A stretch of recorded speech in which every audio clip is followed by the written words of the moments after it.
The number one mineral deficiency in high blood pressure. Do you realize that over 120 million Americans have high blood pressure? And that's nearly half of all adults in the US.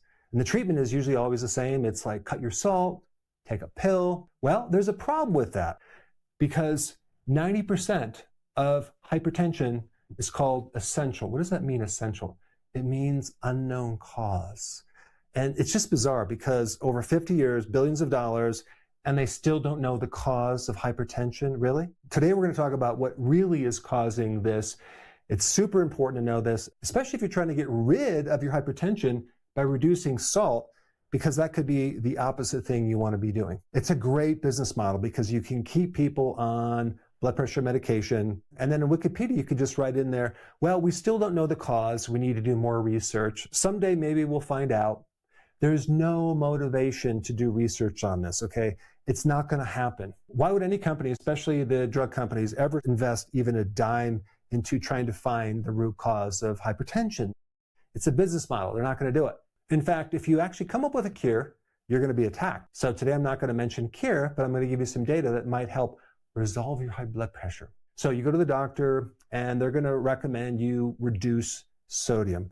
Now, that's not untrue, but there's more to that story. Harvard researchers tracked over 10,000 adults across 6 major studies. They measured both sodium and potassium against cardiovascular outcomes. And here's what they found, and this is actually very interesting. For every 1,000 milligrams of potassium that was given to a person every single day, there was a reduction by 18% in the cardiovascular risk. And for every addition of 1,000 milligrams of sodium, there was an increase of 18% cardiovascular risk. Completely symmetrical, equal, but opposite. But here's the part that almost never makes it to the doctor's office. The people with the highest sodium and the lowest potassium ratio doubled the heart attack death risk compared to people with the lowest ratio.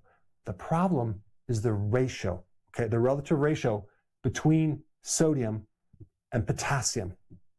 You have to look at them together, not separately. In the US, an average person consumes 3,400 milligrams, not potassium, sodium, okay, sodium, and only 2,500 milligrams of potassium. You need at least 4,700 milligrams of potassium. Rarely does anyone even come close to that. And you roughly need about 2,400 milligrams of sodium. But you can actually tolerate more if you have more potassium. But that's in another video. And if you look in the past, the Paleolithic ancestors consumed an estimated 11,000 to 15,000 milligrams of potassium every single day. Okay, they had a lot more than 4,700. Our bodies were developed for much higher amounts of potassium. It was actually very rare to find enough sodium. And this probably is why we have this epidemic of hypertension. Because even like when I was in practice, if someone came in with hypertension, I would always encourage them to increase their potassium, and man, their blood pressure would start coming down. How does it work? Well, there's 4 mechanisms with potassium. Number 1, potassium relaxes blood vessels, okay? So if you look at blood pressure, there's certain control mechanisms. Potassium is the one that causes vasodilation, relaxation. Potassium acts on the smooth muscle of the artery wall. When the potassium is lower, we retain this constriction in the arteries, and even the artery walls become stiffened. So potassium actually keeps the elasticity in the arteries. And of course, when you have this lack of elasticity and more contraction, you get high blood pressure. All right, number 2, potassium lowers adrenaline. A person can go into fight or flight mode without potassium.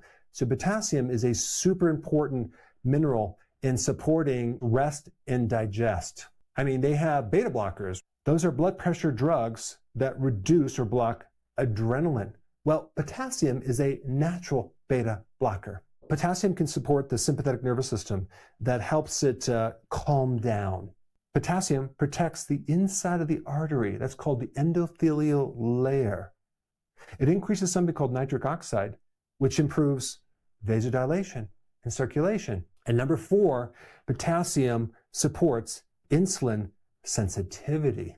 Potassium directly keeps the insulin receptors sensitive and protects them from downgrading and becoming resistant to insulin. So potassium is really good for a diabetic and also for all the side effects of a diabetic. If you have low potassium, you have a greater chance of developing insulin resistance and insulin problems, which directly correlate to high blood pressure. In fact, insulin resistance is one of the primary drivers of hypertension. And I talked about this in other videos. Potassium supports the cells that make insulin. They help regulate insulin in the pancreas. And so potassium is necessary for insulin to work correctly, but also insulin is necessary for potassium to work as well. And when you have insulin resistance, we actually have a dysfunctional problem with insulin that actually inhibits potassium from working. Now, one of the most common hypertension classes of drugs is the diuretics. And one primary side effect of those medications that help you with hypertension is a loss of potassium.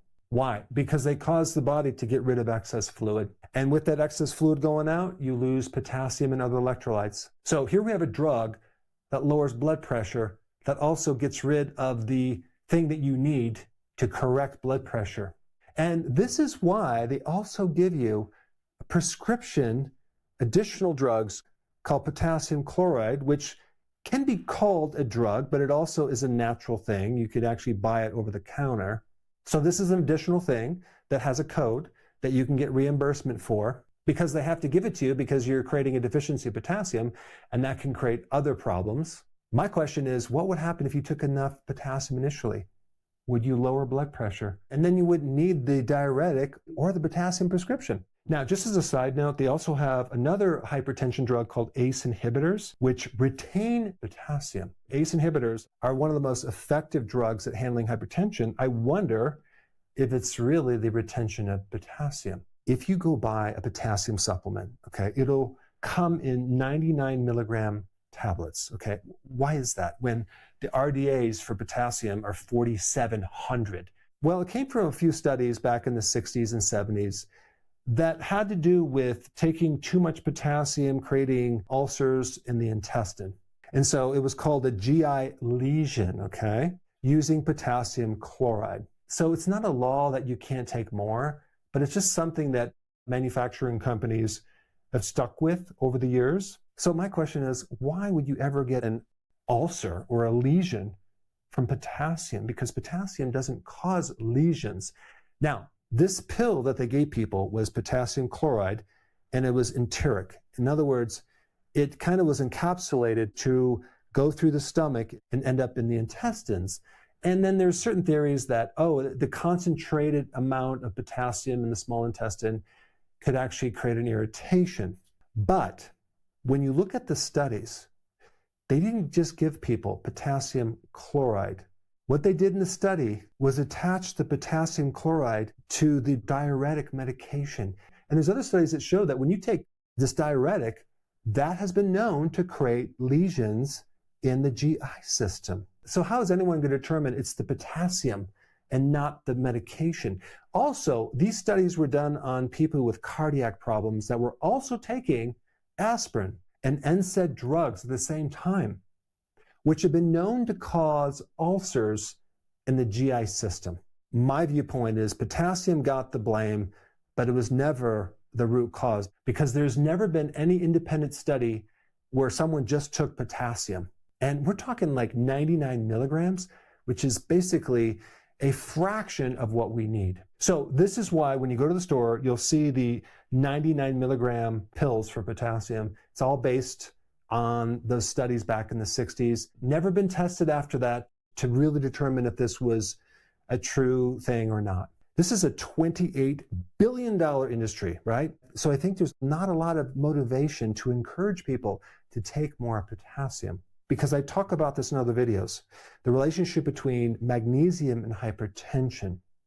And I want to explain that right now because magnesium is not just for your muscles, it's not just for reducing cortisol. Magnesium is to help you make energy in the mitochondria. So with blood pressure problems, I really believe you not only need potassium, you need magnesium as well. So a lot of people ask me, what supplements do I recommend? Now, of course, I'm not biased of my own high-quality supplement line, but if you go to Amazon and type Dr. Berg supplements, you'll find more information.